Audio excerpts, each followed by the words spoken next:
My name is Jarrett Smith. I go by he, him, his. I have been a member here at Arch Street since 2017. Just a little bit about myself professionally. It's all going to tie into this topic.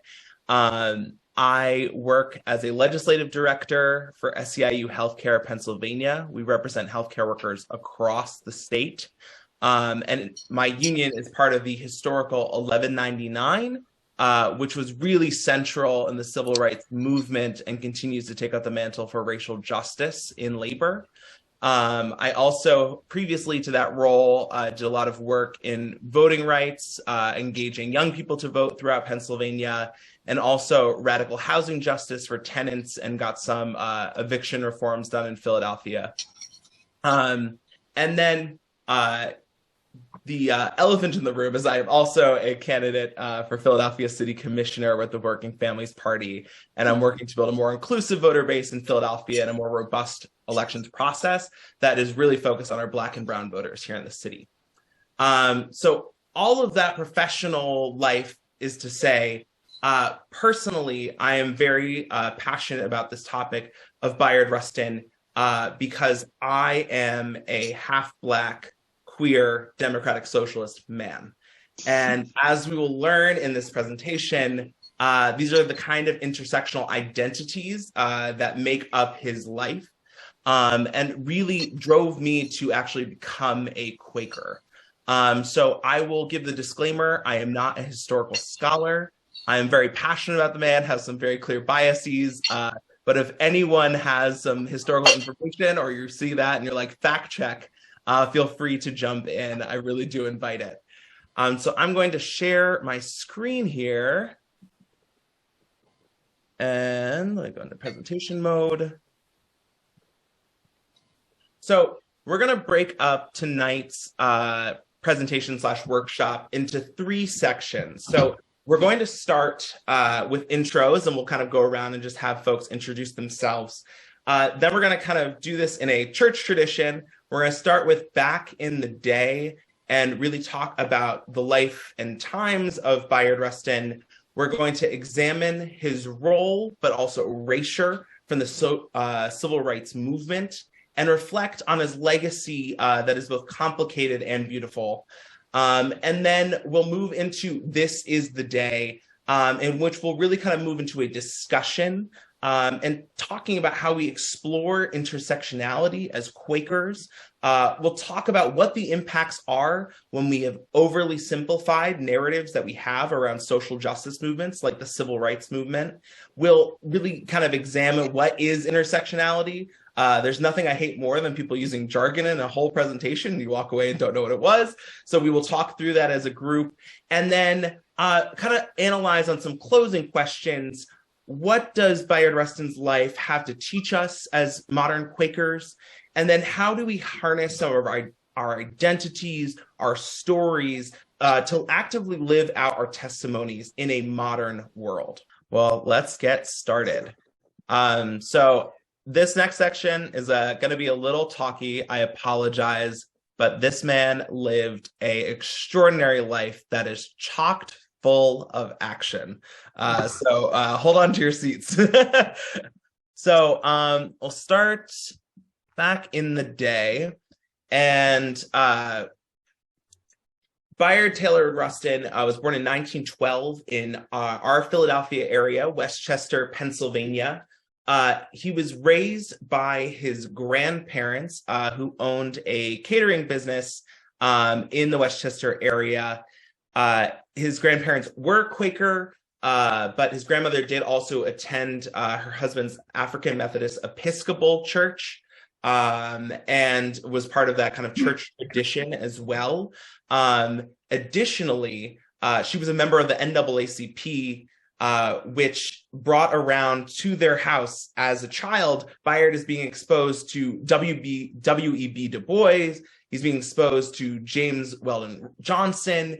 These are just the frequent guests that are around and kind of the milieu that he's being raised in. And also in this Quaker foundation of nonviolence, of pacifism, of integrity, and also the African Methodist Episcopal Church, a historical Black church in America.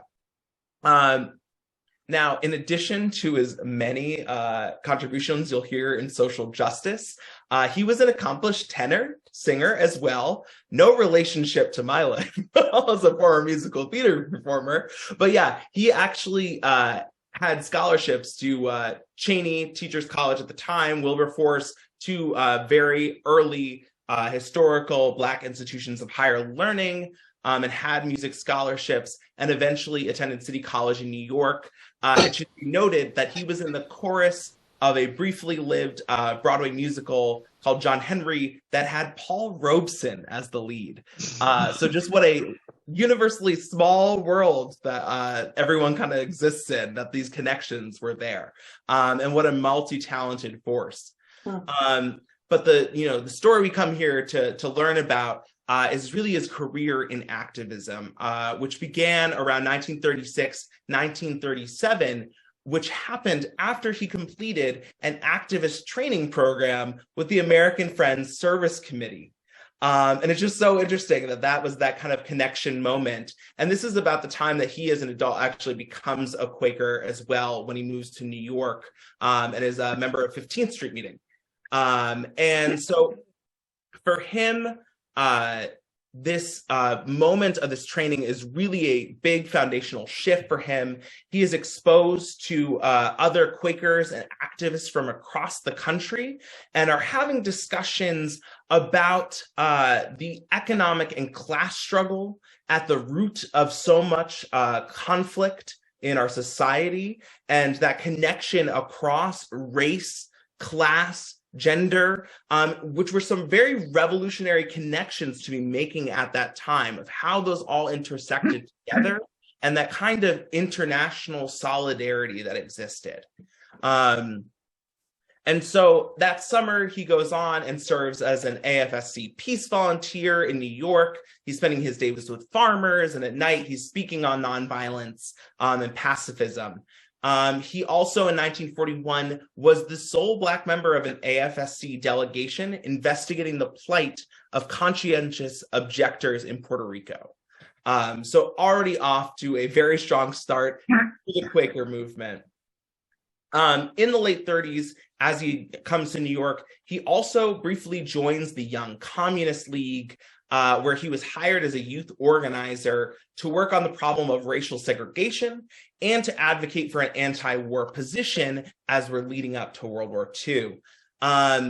He does leave the Young Communist League in 1941 after a real disillusionment, as the Communist League decides to kind of abandon temporarily its fight against the American government for systemic racism and put all of its efforts to fighting fascism with Hitler. So at this time, as he's shifting away from that, he joins the Pacifist Fellowship of Reconciliation, and within that, what is called CORE, so the Congress of Racial Equity. And so this is an interfaith pacifist organization that was founded back in World War I in opposition to the war.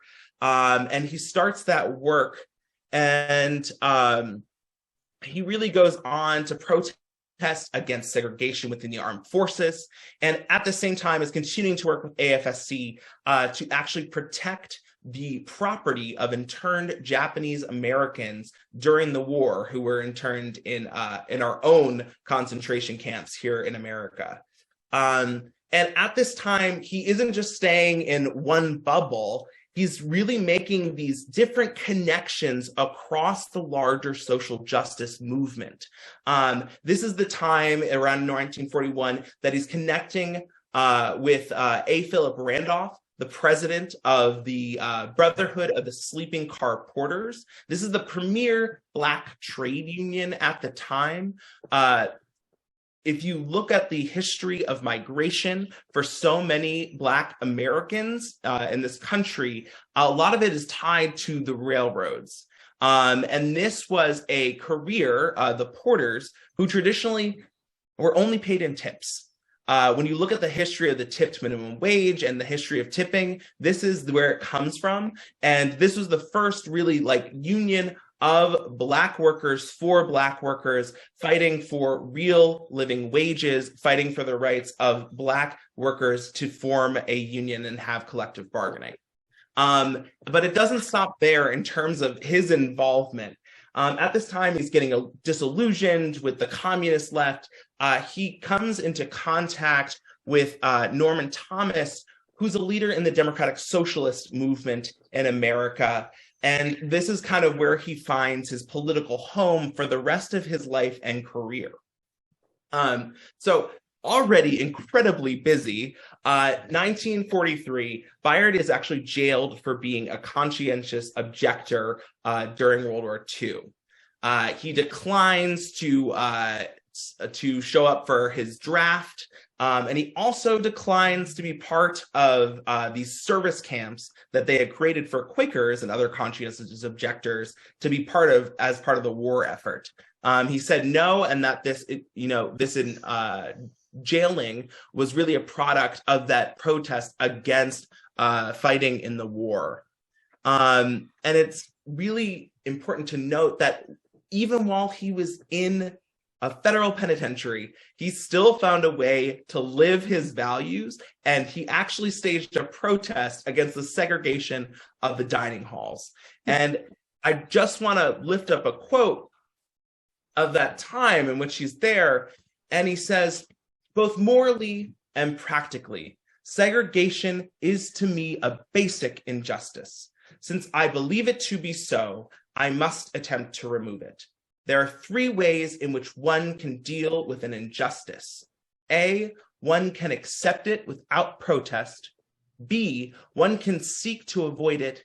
C, one can resist the injustice non-violently. To accept it is to perpetuate it." So I just want to hang on that quote for a minute and the significance of that, because this is a man who's already put so much on the line. He's already been put into jail, and he's not just writing about it, but he's actively still continuing to protest and fight for his values, even being held in bondage. And I just think about that as we move forward into our discussion, is what is he calling other people to do in our fight for social justice? And when we have such strong principles and values, is that it's not enough to sit idly by, but what is that leading to continue to take action? So after he is released from prison, he engages in the journey of reconciliation. This is really kind of the prototype for the freedom rides that are going to occur later in the civil rights movement.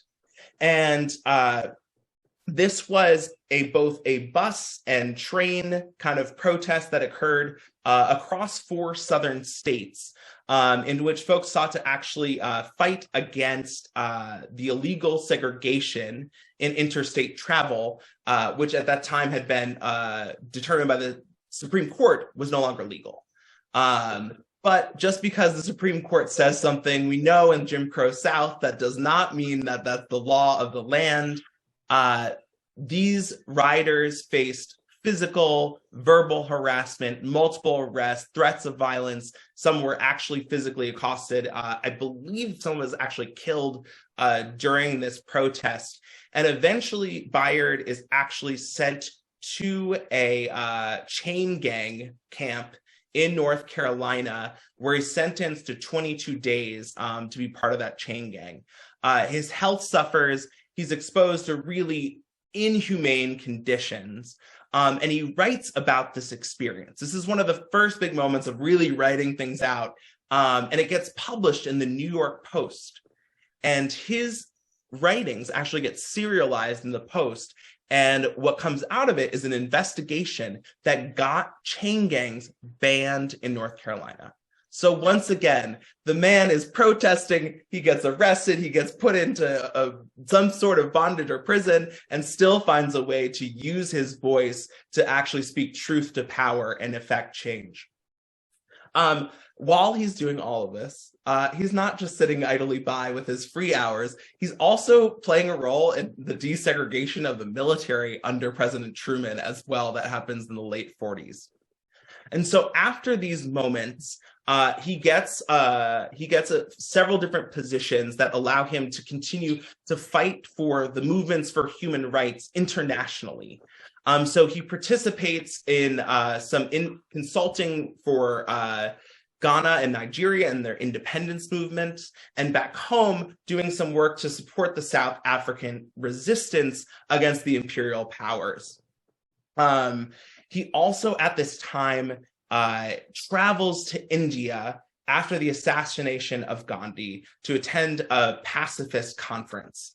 And he is so profoundly moved by what he learns and what he experiences of Gandhi's teaching in nonviolent struggle and the lessons being shared across all these brothers and sisters internationally, that he comes up with one of his most famous quotes that you'll see from him, that we need in every community a group of angelic troublemakers.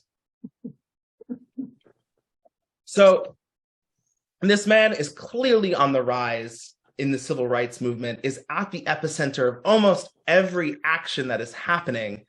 But in 1953, after speaking in Pasadena, California, he is arrested, not the first time by any means, but he's arrested in the back of a car where he's caught having sexual relations with another man. And this is 1953 America. And despite the fact that Bayard was really never in the closet, it would be something, this arrest would be something that trailed him as a shadow for the rest of his career and would really dominate the role in which he got to play moving forward in the civil rights movement, pushing him to the background, to the margins, and out of the narratives that we have told for so long about civil rights.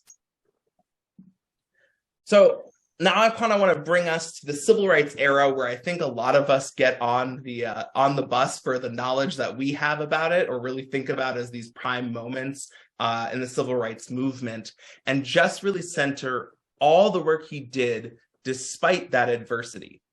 So because of his knowledge, his expertise in nonviolent protest tactics, because of his theories and his ability to actually write, he's invited to support the Montgomery bus boycotts, and then actually works with Dr. King, who realizes how invaluable he is to the movement, to help found the Southern Christian Leadership Conference.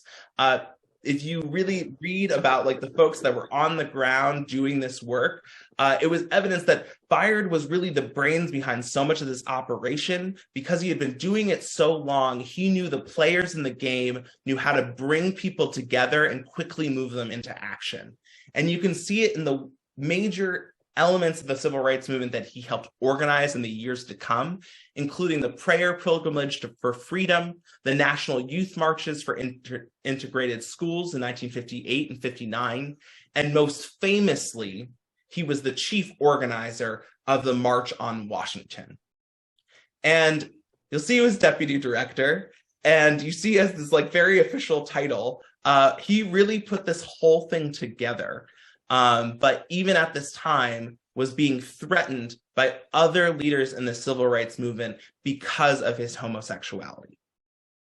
And I just want to highlight just how impactful that is and how he was silenced out of that work. So I'm going to show us a little video, and hopefully everyone can hear it. So let me know as soon as it starts playing here. Okay. Oh. See here. Oh, where's the video? Great.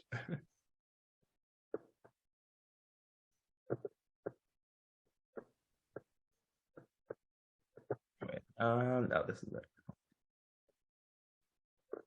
Bayard was at heart a militant and revolutionary in the fight for civil rights. Bayard Rustin served as a trusted advisor to Dr. Martin Luther King Jr. during the Montgomery bus boycotts, but he's better known for organizing the iconic 1963 March on Washington. The one man in America who could do it did it. And that's why it happened. It had an architect. His name was Bayard Rustin.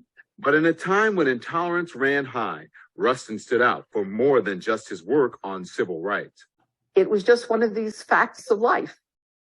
Bayard is gay. He doesn't hide it.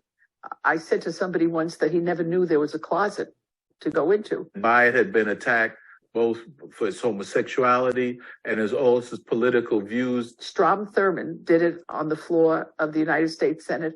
Thurmond referenced Rustin's 1953 arrest on a public sex charge.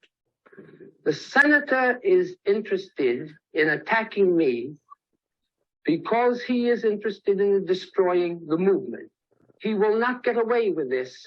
The march was a huge success and exceeded expectations, but it wasn't the first time Rustin's sexuality came under attack, sometimes from his own people, including the Democratic congressman from Harlem.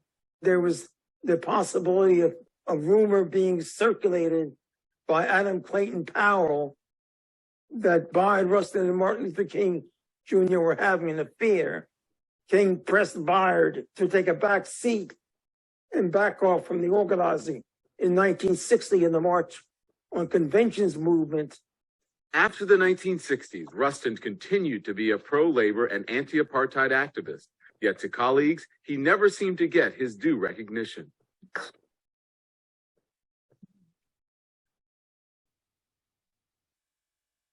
So it's really amazing to reflect on the fact that this man could be so pivotal to so many moments in the civil rights movement, but because of his identity was driven to the sidelines. And really, it wasn't just his homosexuality that was really forcing him out. It was also his previous ties to the communist left and the socialist left at a time that was vehemently anti-socialist movements. But it's important to note that throughout his career, he was constantly drawing these connections between class, race, gender, sexuality, and how they all fit together in a movement for civil rights. That these weren't independent things, but really that solidarity together was what actually moved us forward. So to just, reflect on what happened after that, he really did go on to continue to participate in civil rights and social justice movements. He did a lot of work with the AFL-CIO, the Labor Federation, to actually found an institute for Black labor, and went on to be at the center of so many fights for Black service workers from that time forward.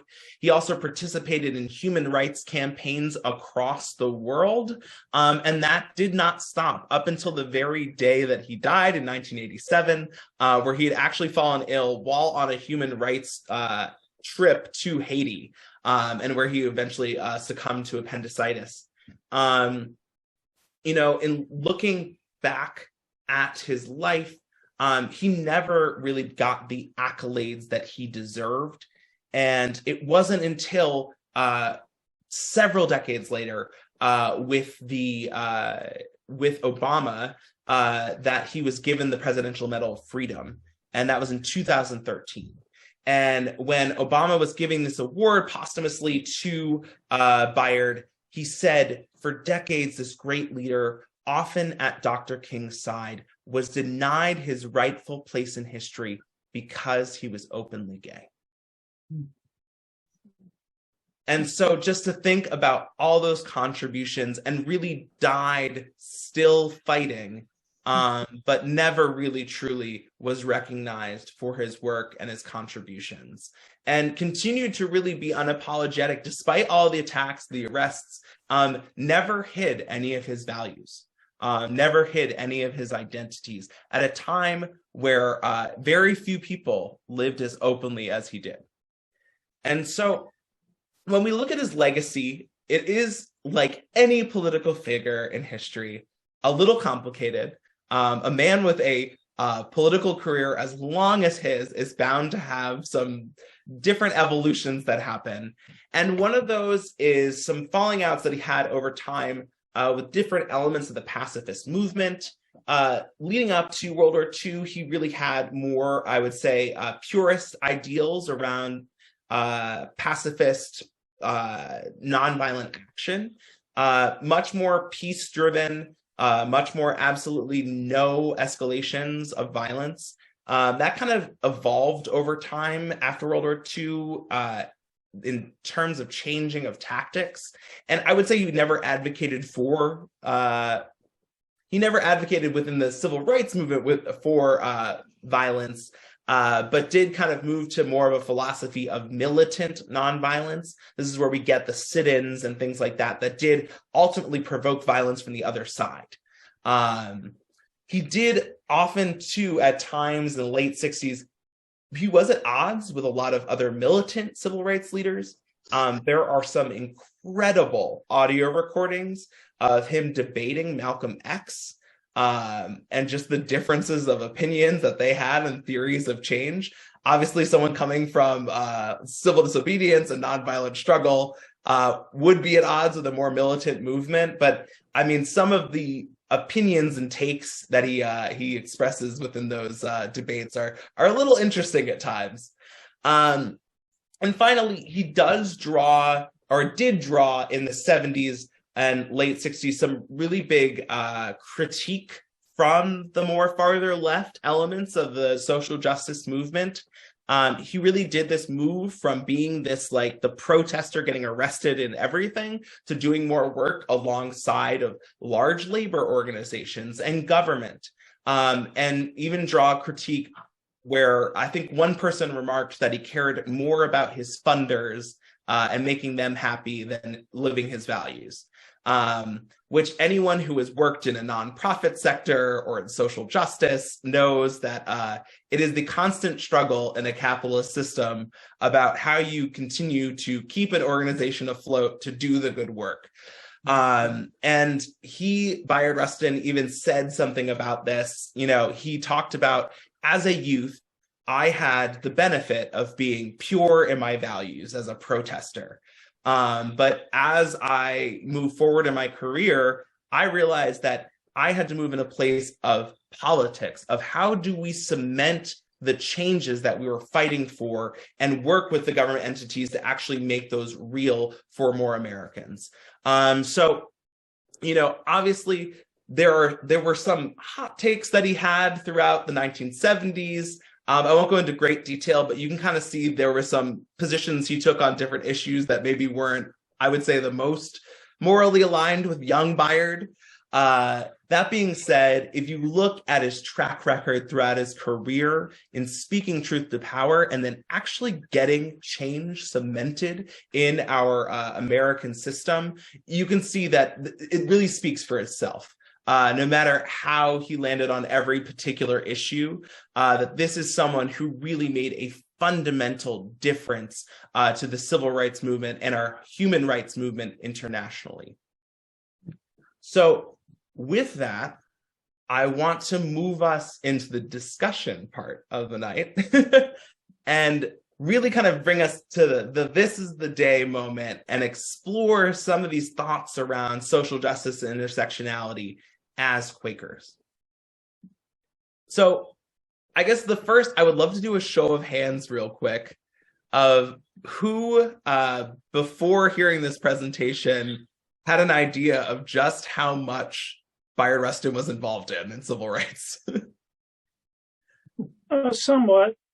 Somewhat, yeah. A few hands. Yeah, I was just like shocked as I continued to do research. I was like, man, he is literally everywhere.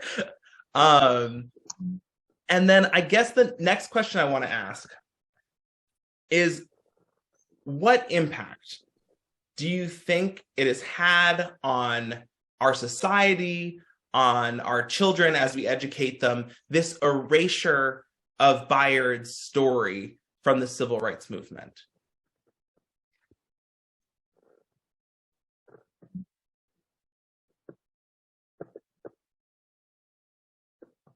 Well, yeah, go ahead, Ray, were you first. trying to speak? I think you started speaking, Ray, and I think you were on mute.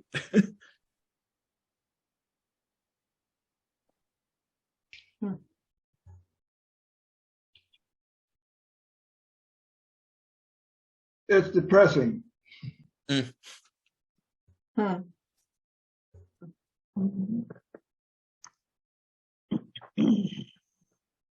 this is totally open, so hop in as you feel led. So would you ask the question again? Sure. What impact do you think it's had both on our society as a whole in America and kind of our children as we continue to teach these narratives about civil rights, that Bayard Rustin has been so thoroughly erased from that narrative? All right. We're missing him. Yeah, I could say that I think erasing him has limited the overall impact of Gandhi's example of nonviolence, which MLK Jr. adopted as a good strategy, because we see in subsequent decades that people on the right have eagerly embraced violence as their principle, and those of us on the left have not accomplished a whole lot. I think about the peace movement during the Vietnam War, which also used nonviolent protest, and we never had the feeling we really got very far doing that.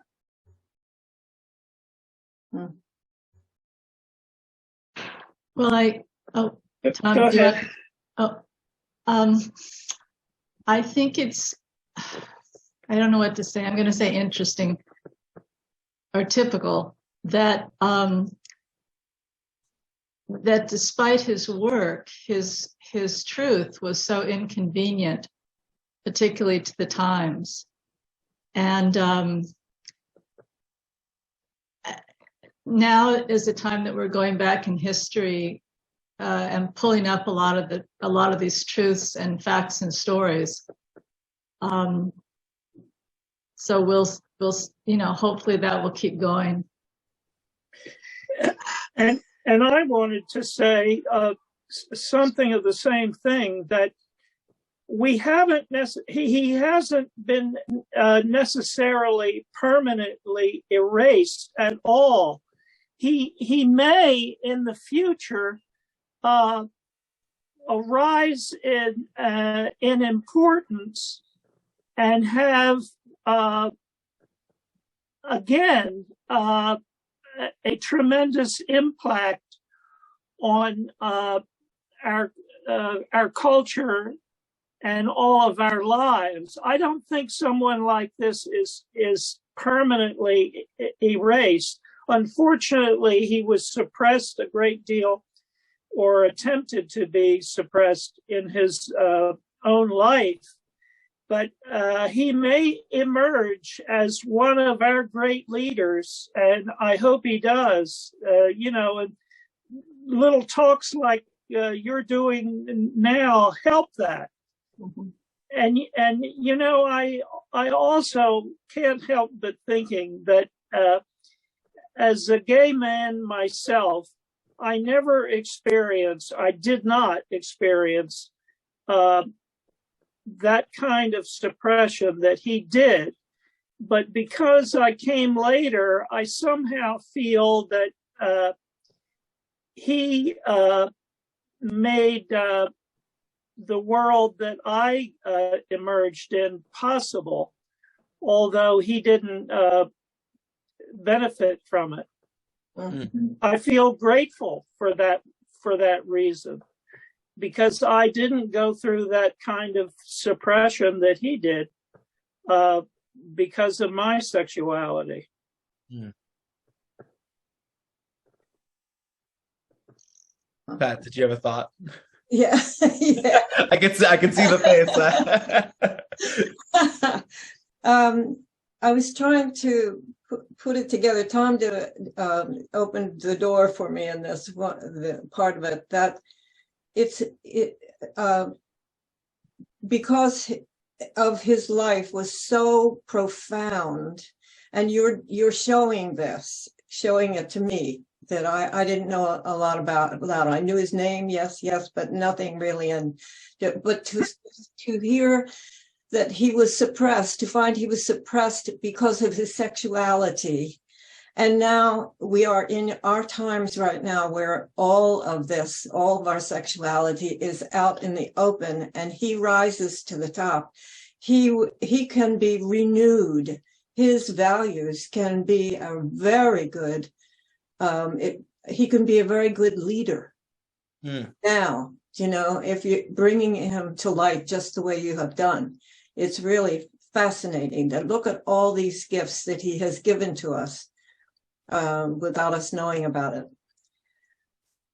I mean, and things that happens to people. Sometimes the people don't get what we think they should have, the recognition and the acknowledgement, until much later. And sometimes they don't, but he was an extraordinary human being. You're showing him to be that, really, in spite of everything, in spite of it all. And it's a good lesson for all of us, just thinking about that now in our own personal lives. It's very broad. Thank you. Yeah, thank you. And I guess going off of that, are there any other examples that you all can think of where in any social justice movement and, in your lives or that about, where perhaps a more marginalized person was cut out of the stories that we tell? I immediately thought of the fact that, well, not the fact, wondering if he had ever had any relationship at all with James Baldwin, because Baldwin left, went to Paris, and got away from all of this. But I figured they had to have been friends, and I also thought of Fred Hampton, although he doesn't have the intersectionality as Baldwin does. But do you happen to know if him and James Baldwin had any correspondence, or? I am not sure, but I'm going to now look it up, and I'll send some articles trying to find anything. Yeah, it would be interesting to know, because it seems like they would have at some point. Yeah, absolutely. But I think that, that's so true, Jamie. I mean, like Fred Hampton, who literally was uniting young white radicals and young black radicals and talking about interracial solidarity and how we take on the actual powers that are oppressing us, and was then violently murdered by the state. By both the city police, Chicago, and the FBI. And if you go to any .gov website, it'll say he was murdered by the Chicago police and the FBI. Like they just acknowledge that. And because he was too powerful at 21. Mm-hmm. Any other figures that come up to folks' minds that have been kind of don't show up in the history books often? All the women. Yeah, I wanted to mention Emily Dickinson. In her own lifetime, she had maybe 11 poems published. Yeah. I thought it was interesting you brought up, Jamie, the James Baldwin, because at one point in this whole conversation, he came to my mind. It was a similar thing. There's an African-American professor who is head of the African Studies at Princeton, wrote a book about James Baldwin and included James Baldwin, in it. And there's very similar pieces of this that are like James Baldwin. They really must have been on the same page for sure. Gates. Mm-hmm. Mm. Yeah. And I think, Susanna, to your point, voices and names that don't get a lot of recognition outside of sometimes just protest songs. Mm-hmm. Fannie Lou Hamer, Ella Baker, our sister Angela Davis, so many voices throughout the civil rights movement who take a back seat to these incredible and extraordinary men, but the folks doing a lot of the organizing and some of the hard nitty-gritty work were incredible women leaders throughout this movement. So moving this kind of conversation forward, I want to ask the question, just, seeing where folks are at, can anyone define what is intersectionality?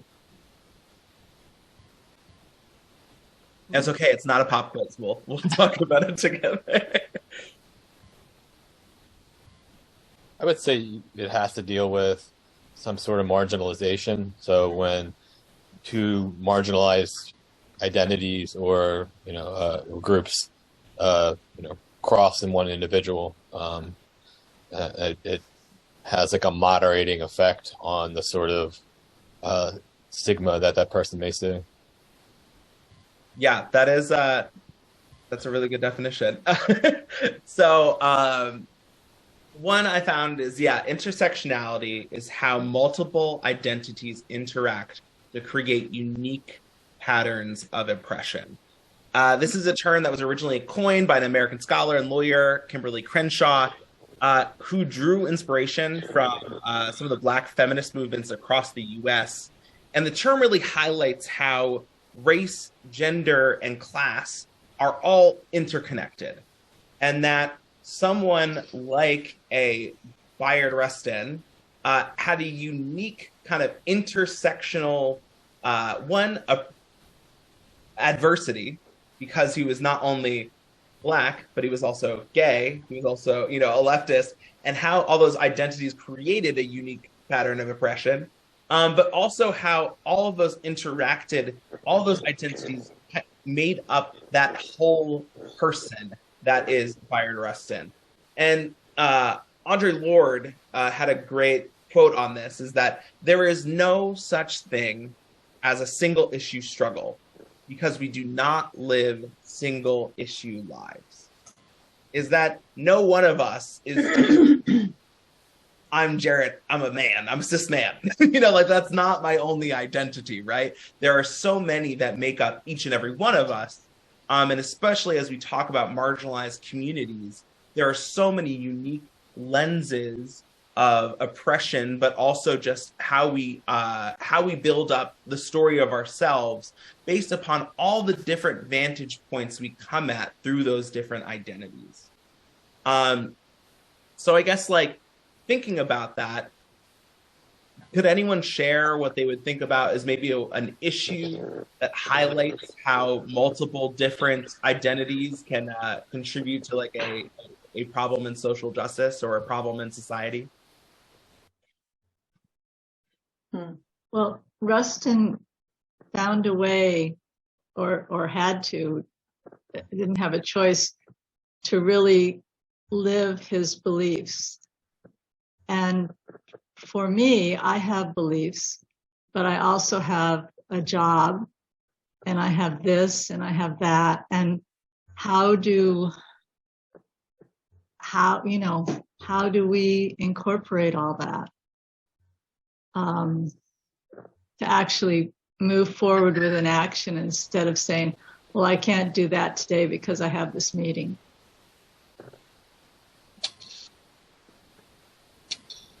Does anyone want to respond to that? We all listen. We all have learned to listen to the voice of God. And that is the only thing that gives us direction.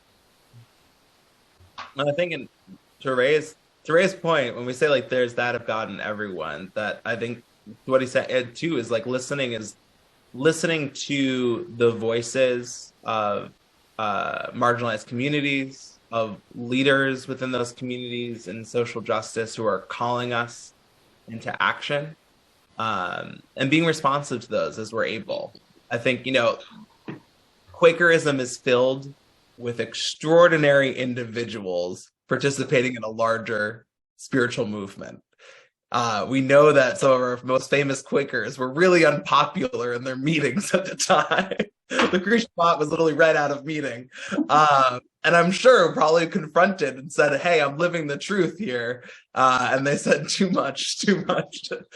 So I think, it's as not all of us are going to be, these, people on the vanguard, putting our lives in the line, but where are there opportunities for us to listen, to learn? I think, the fact that we're all here in this place of learning is really powerful, and to respond as we see things, and respond in a way that really is thinking about how do we create community, which is something I think a lot of us are very intentionally doing by being in this meeting here. I did want to open it up if one more person wanted to respond before we close out.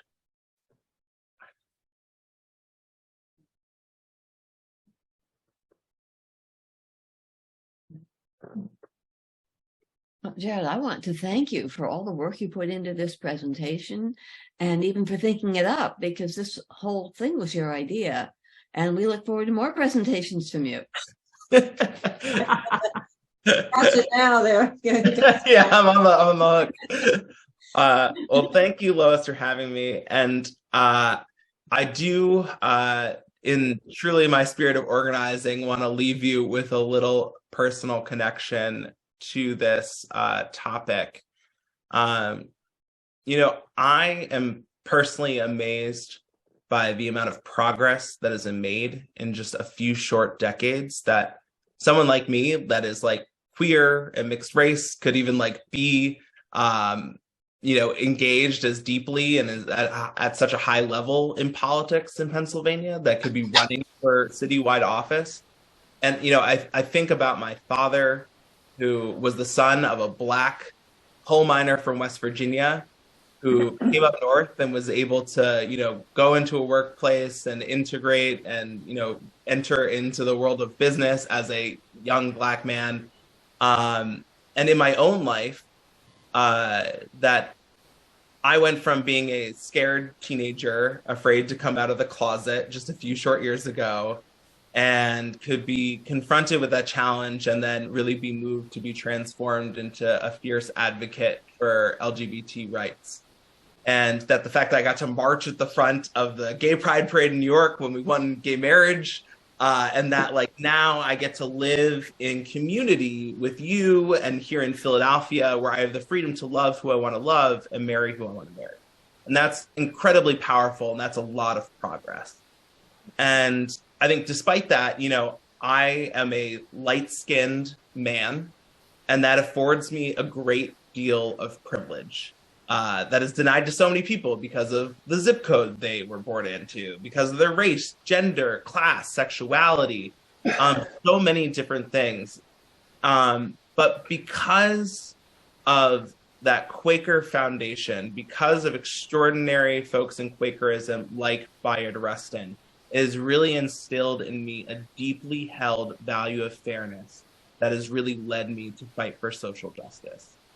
And I know that each of our journeys is really different in how we interact with social justice and with our Quaker testimonies. But I hope tonight that each of us was able to really hear that extraordinary life, and really feel a strong leading about how we can kind of walk in those footsteps and walk in our testimonies as we move forward. So thank you, everyone, for being on tonight. And I'll see you next week at our potluck.